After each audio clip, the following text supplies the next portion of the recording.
Looking back, what risks in your career were the most worth taking? Coming out. Hindi ko nga siya tinake talaga because I was forced to take it. Dahil I was outed. If hindi ako na-out nun, I don't think I would have risked it.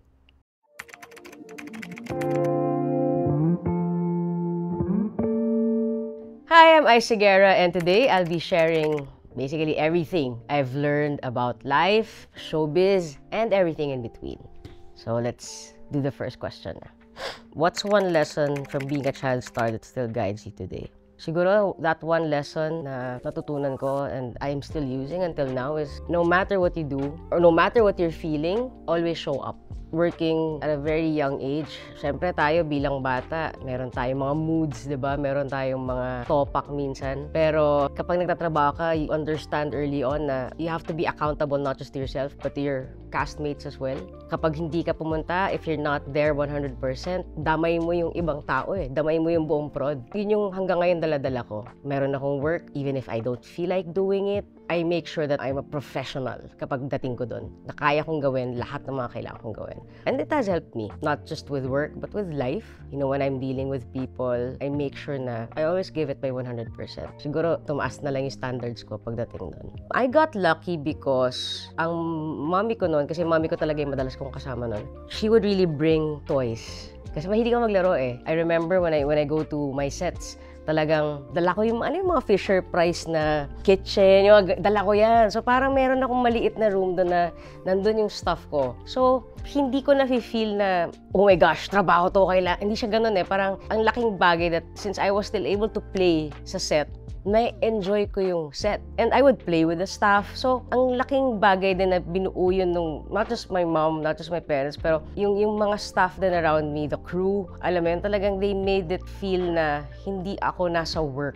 I think it's very important for me that I foster a very good relationship with my co-workers. Kaya siguro, I'm on my 38th year in the industry, but I still enjoy it. Maraming challenges, yes. Pero masasabi ko na I really like what I'm doing.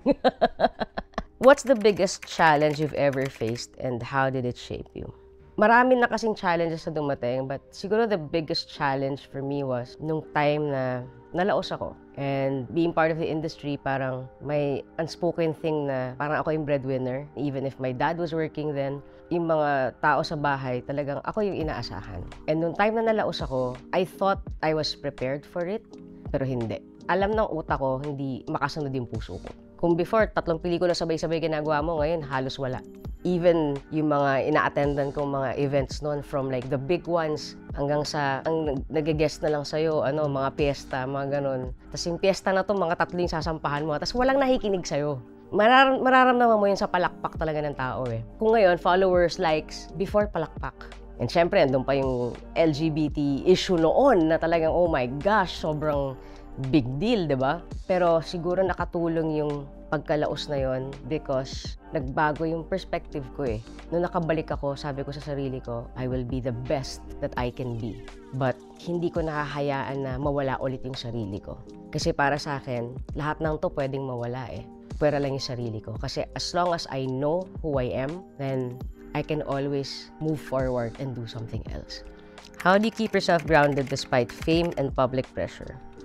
By surrounding myself with honest people with good intentions. Especially sa mundo na to, no? They will tell you what you want to hear, but not what you need to hear. And ako, ang sabi ko na sa sarili ko, okay, at least I have 5 people na nakapalibot sa akin na I can trust, who will tell me if I'm doing something right. Kasi syempre, kailangan din naman natin ma-feel na, uy, pat on the back, okay yung ginawa mo today, ah.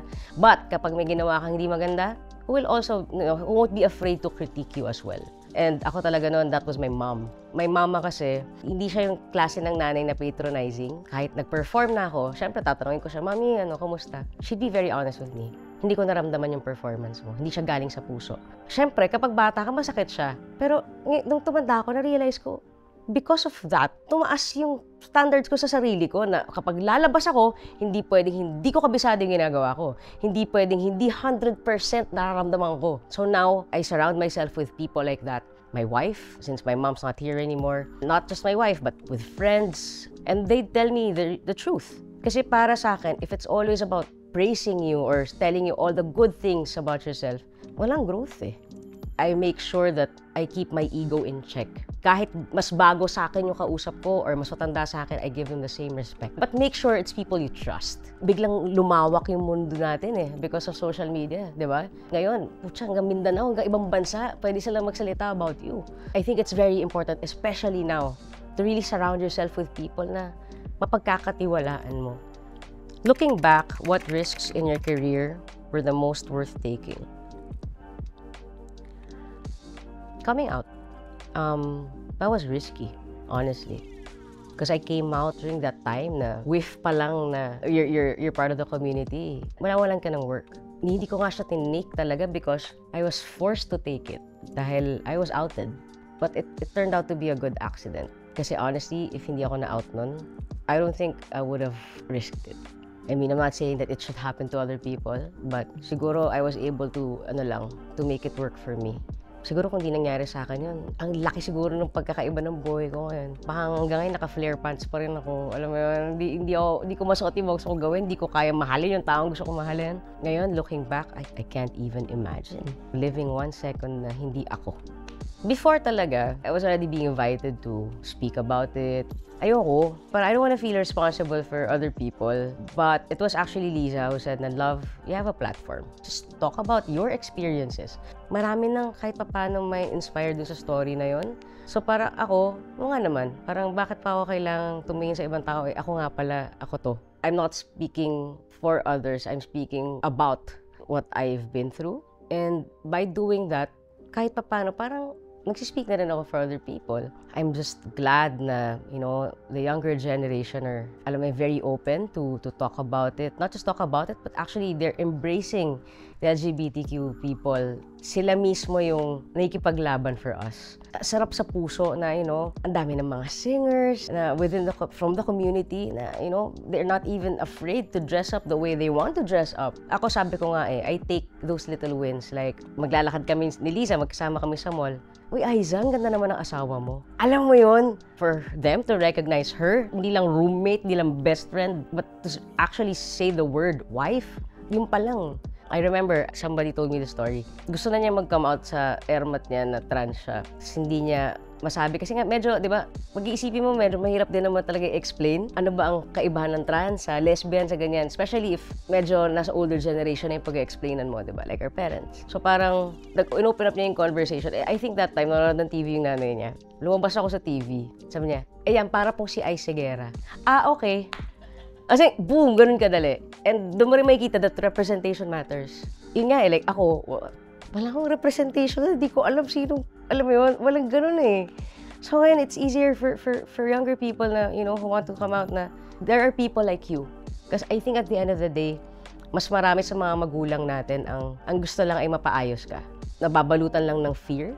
But if they see nga na you won't end up na alone or you won't end up in a place na hindi ka magiging successful, if they see that, then I don't think they'd mind at all. If you had one message to give to your younger self, what would you say? Walang binibigay na hindi mo kaya. I'm sure na as you grow up, marirealize mo yan in a hard way because you have to go through so many things in life. But instead of having the perspective na kawawa ako, pinagdadaanan ko to, learn from it. Ano ang mga mapupulot ko dito na alam kong madadala ko pagtanda ko? Because the challenges will never stop. Akala mo pag tumanda ka na, tapos na yung challenges, it's gonna get worse. Might get worse, but you'll be tougher. Yan. What's one piece of advice you could give to young artists entering the industry now? Hindi lamang talent ang basehan ng longevity. Malaki dyan ay ang pakikisama at respeto sa craft at sa mga katrabaho. Pagpasok natin, sometimes we feel na, uy, ang galing natin, we're able to do this. No, that's not true. There will always be people better than you. So, wala nga ka-competition, sarili mo lang. So, get better and better. Now, respect for other people around you. You'll be surrounded by different people. Treat them the same. We are one team. May iba-iba lang tayong responsibilidad. Siguro, iba rin yung nagiging value mo sa ginagawa mo kapag nagsimula ka talaga sa ilalim. Kaya sa'yo biglang, boom! Sikat ka na, ang dami mong followers, ang dami nag-like sa'yo, ang dami nag-subscribe sa'yo. Makikita mo sa mga tao na kasalamuha mo na, ito, talagang step by the step siya kaya siya sumakses. Unlike yung iba na parang, boom, biglang sikat, pero pagdating nun, parang they're all being catered to. iba lang siya. Like ako, honestly, syempre nung bata ako, parang ganun yung nangyari sa akin eh, biglang boom, di ba? Biglang sikat. Tapos nung nawala ako. And then now, parang I have a better appreciation sa fans ko, honestly. Those who stayed, from when I was a kid until now, nandyan pa rin sila. Parang nagkaroon ako ng newfound love, newfound respect, and they chose to see beyond the facade. I think there's value in slowly doing things because you'd have more appreciation, and in the end, mas magiging grateful ka. And I think gratefulness is a very important trait to have. What kind of legacy do you want to leave behind? That there's nothing more successful than living an authentic and truthful life. And if you are true to yourself, the universe will really align to give you the tools that you need to be successful.